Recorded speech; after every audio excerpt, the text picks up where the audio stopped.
Okay, well, we're ready for Act Two. That was very interesting, wherever you are. Here you are. Thank you very much.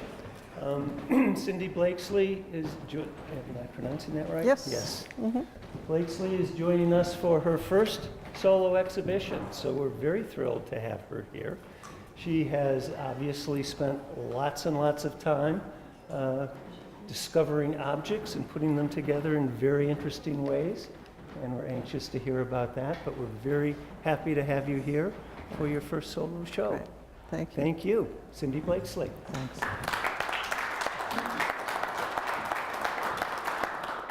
So, as he said, this is all a new experience for me. And since I don't have a lifetime of art, my own art, to talk about, I thought I'd start by telling you how I arrived at this point, having my first show at age 64. I'm sorry, I can try. I came to art late. I was nearly 50 before I took up any form of sculpture, having done many things before that. I do keep reinventing myself. I was a freelance technical editor in DC for 15 years. I was executive director of the Vermont Trial Lawyers Association. I created and ran a nonprofit environmental group, which included a used building materials store in Barrie, by which I diverted usable materials from the construction waste stream. I also worked for the Maryland legislature and was briefly a food writer. I also worked for the Insurance Institute for Highway Safety, which are the crash dummy test people. I'm also almost completely self-taught in art. In the 80s, I did take a photography workshop, and about 20 years ago, I took a mold making workshop. But that's it, not even art in school. My political science degree has been most unhelpful, especially now. So how did I get to sculpture? Well, my life has been anything but linear. I have suffered from clinical chronic depression for most of my life, and that has certainly gotten in the way. I'm sorry. It's also informed my work and my choices. Equally persistent has been my work as an environmentalist since the 1960s, and that definitely defines my work. One of my earliest jobs when I was about 12 was to go up and down the alleys in my Baltimore neighborhood on trash day and pick up the newspapers which my neighbors had left out. I stacked them in our garage and about once a month loaded up our station wagon and took them to what must have been a paper broker and sold them. So that was my very first environmental job, a private recycling company. I've always been creative. I had sewing businesses along the line. I did photography. I made and sold slate and etched copper clocks, and even ended up as a semi-finalist in an early cooking reality show, which was on PBS in the early 2000s. I have always rankled at the waste in this society. I look in trash cans and dumpsters and see resources, not junk. I pride myself on being able to take that which has been discarded by others as useless and turn it into fine art. I am an inveterate dumpster diver and trash can inspector. I even used to carry a small step stool in my truck so that I could get in and out of dumpsters more easily. Despite a recent hip replacement, I have now bookended my life with examples 48 years apart of me seeing value in that which is tossed. This is a photo of me helping with to create the very first recycling center in Baltimore in 1971. And this is me last summer in a dumpster mining for art materials. I guess I just can't get over it.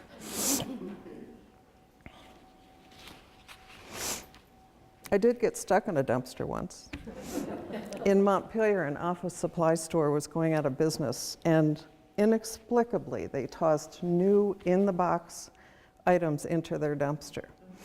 My answer was to get in and toss out as much as I could, which I later resold from my dining room table. I got stuck because I forgot that when you lower the level of the contents and you don't take a ladder in with you, it's hard to get out. But some nice lady came along and helped me. It took many years to give myself permission to play. And it was many years before I decided that it was not fraudulent to call myself an artist.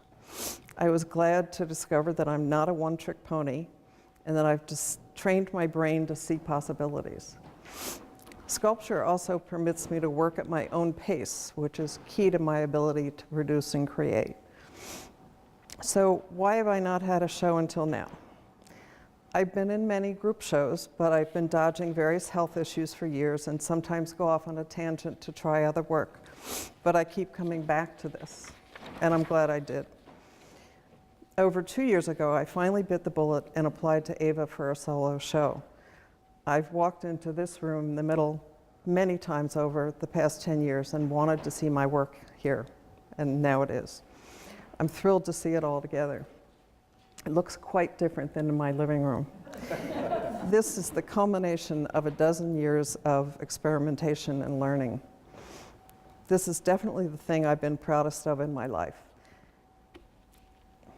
Here we go. Making these pieces and offering them to the world was like giving birth to the closest thing I'll ever have to children, other than dogs. And yet I'm happy to put them out there for others to take home and enjoy. I am very lucky that I had a nice stretch of calm water during which to create and finish this body of work.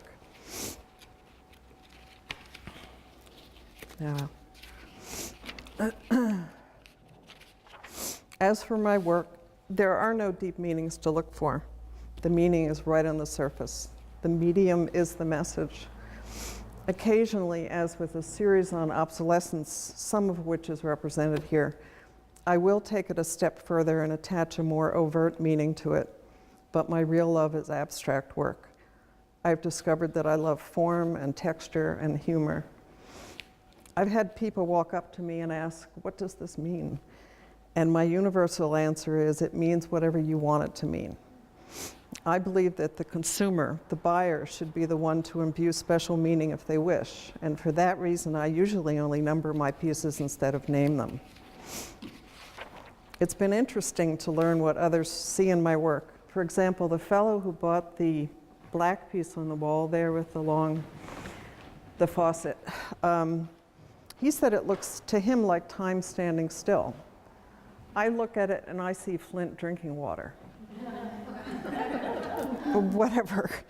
But he's the one who will be living with it, and so he has the right to use his frame of reference, I believe. I get the satisfaction of knowing that every component was something being tossed out and that that legacy will endure. The process of creating pieces is often serendipitous, and I'm often surprised by what emerges. Sometimes I'll toss something on a table and it will land in a way which suggests something I hadn't thought of, or it interacts with another material in a way I didn't envision. I usually let the material guide me. Working with found objects is especially challenging because I often only have one of a particular thing. That means that if I screw up, I'm out of luck. Being self-taught and sometimes working with unfamiliar materials means that I've had to teach myself techniques and ways of doing things. This adds to the length of time it takes to complete pieces, but also adds to my knowledge base. I've been gathering skills as one gathers firewood and now have a nice arsenal. I have also learned several things by pushing myself to finish pieces and bring ideas to life. Resilience, problem solving, and the ability to know when to let go. And some of those things I let go went over the bank. I'm glad for those lessons. Because of the constraints in my life, it's literally true that I could not have put this together without the three people who happen to be here in the room. Susanna Lewis, my neighbor and now friend, and Peter and Jen Drummond, strangers a couple of years ago who have become good friends and supporters. Each of them played many roles, including helping me to think through and even fabricate pieces. And for their help, I am eternally grateful. So that is a Cliff Notes version of my work and my life and my art. And I only hope that my late debut is not also my swan song. Thank you.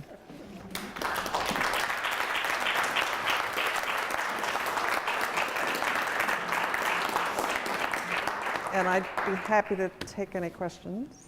Yes. What is your workshop like? What is your studio like? I live in what started out life as a 3-car garage. So I use the entire first floor as studio, and I live upstairs. And I would if I knew how to use PowerPoint or any of those things, I would have brought pictures, but I didn't, so I didn't. Just picture 3-car garage filled with boxes, just with labels on them, just everywhere, so that I can find what I have. It's awesome. Yes. How do you know when to stop? When I'm doing something, I might overdo it instead of stopping when I should.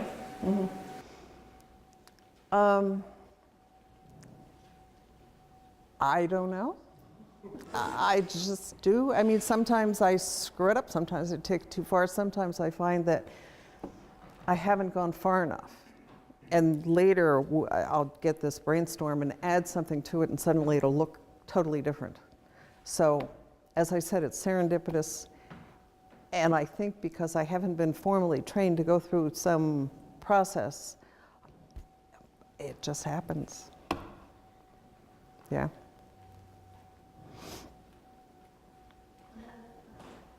The pieces with the nails, to me, like they have this thing that I've always kind of, I don't know whether it's African art or it's tribal or something like that. Was that part of the thinking, or were you just sort of nailing stuff in? I did not have a particular design in mind. I just started playing. Thank you. Thank you. Yeah, I mean, I did a few that ended over the bank, but I have to admit, I'm very happy. I mean, I like the frilly nature, especially with the lighting. The nails take on kind of a frilly nature. Yeah, no, there was no grand plan. I was curious when I saw your work about what was actually plaster that I didn't expect to be plaster. Like this egg, you say that, are you like a full plaster master sort of person? I wouldn't call myself a master, but I learned how to make molds, and for a while I was casting eggs. I have more eggs at home. And I don't know why, I just like the form. I really like plaster, and I discovered a plaster that's very easy to work with, that's very hard, and I enjoy that. But I haven't taken it to the next level. I have some other things in mind that I would like to cast, but I haven't done it yet. Do you have to finish it, or? Well, those eggs, picture 2,400 grit sandpaper underwater for hours. Yes. Yes. So there's a lot of physical stuff that you're doing. I'm imagining you slicing this map up. Pasta maker. Yes, that's linguine and that's fettuccine. And now there's WD-40 on my pasta maker, so I guess I can't make pasta anymore. What is this? Some kind of computer? Well, it's meant to represent computer code and the electronic age. Yeah. Did you print it? That's from a computer like this? It doesn't, well, and actually, when I first did this, I was going to get cute and try to actually do program code, hoping that some smart person would come along and decipher it, but that got to be way too much trouble. I had more trouble finding somebody to print that. It took me a long time. I needed a long, like 8-foot long piece of acetate printed about this wide. I ended up at a Burlington company who did that, and then somebody I know helped me slice it up. Yeah. Huh? I have another question. Oh, okay. What turned the switch that made you start thinking sculpture? Well, it's funny, I had been doing crafts for a while, and I did a sculpture, and I had a friend who came in, and she criticized it for being a one-off, because she happened to be into production work. And for the next 2 years, I didn't do any one-offs because I took what she said so to heart. And then 2 years later, I'm like, why did I listen to her? I mean, what's wrong with one-off? So that gave me permission to do these things. Yeah. Yes, I'm sorry. Your tools on the wall over The, there. the untools? Did you conceive of them as a set, or did you do one and then another and then another? I came up with the idea last summer, and I think I started with one and got the idea of doing these weird tools. And then I sent off a whole bunch of stuff I had to be sandblasted. And when I got it back, then I started playing with the actual manifestation of what that was going to be. So yes, I think it started from one as an idea, and then I just went to town. Mm-hmm. Mm-hmm. Yes? Some of the metal pieces look like they would age really well outside. You intend them to do that? The only one I would put outside are maybe the spoon and the fork. I don't know that, I mean, whoever owns them can do what they wish. I wouldn't necessarily recommend it. Some of the pieces with a variety of different nail materials, all the nails would age differently, and it would be very interesting to see. Right, I just don't know what would happen to the wood. And on that particular one in the back, the brown one, the sphere, that has a, I don't usually put finish on wood, but that was a process of ebonization, where you take steel wool, put it in vinegar for 3 weeks, wait, then add tea to it for added tannin, and paint it on the wood, and it turns it, it's a natural dye. And I just don't know what would happen to that out in the elements. Yeah.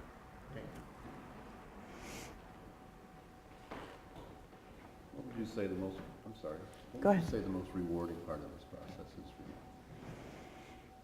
for you? What's the most rewarding part of the process to me? I don't know.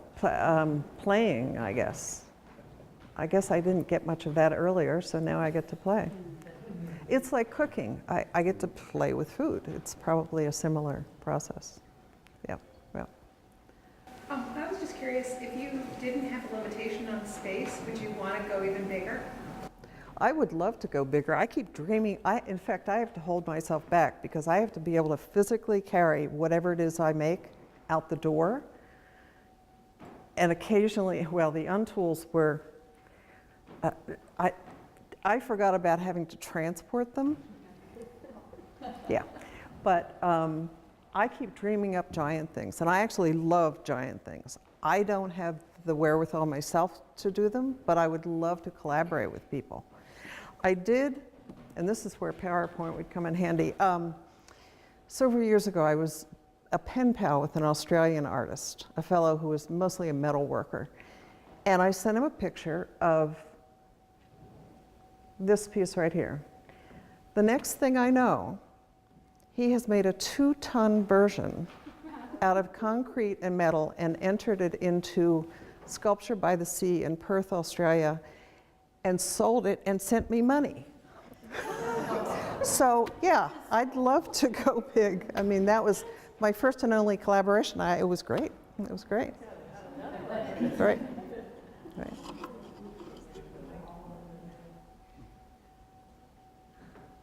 Well, thank you very much. Thank you very much. Thanks.